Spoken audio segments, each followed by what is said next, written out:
কি ব্যাপার, তুমি এত ভোরে রান্নাঘরে কি করছো? না না, এত ভোরে উঠে তোমাকে কাজ করতে কে বলেছে?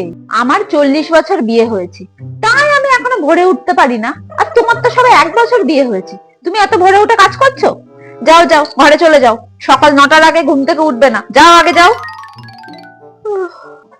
মা, তোমার বৌমা আবার বাবার বাড়ি যাচ্ছে। হ্যাঁ, তো যাচ্ছে তো কি হয়েছে?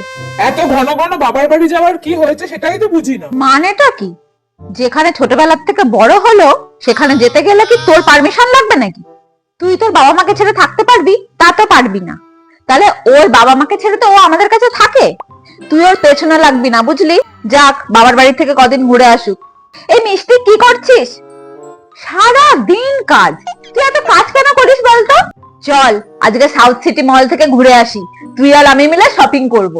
আর আমি ওয়েস্টার্ন পরবো, তুইও কিন্তু ওয়েস্টার্ন পরবি। মা, তোমার ছেলে ওয়েস্টার্ন করলে খুব রাগ করে। করলে করবে, তুই এত পাত্তা দিবি না তো। তুই যেটা অপছন্দ করিস সেটা কেউ বাদ দিয়েছে? যত লক্ষ্মী হয়ে থাকবি না সংসারে, তত তোকে পেয়ে বসবে। এই চল চল, রেডি হ তো, দেরি করিস না, তাড়াতাড়ি রেডি হ।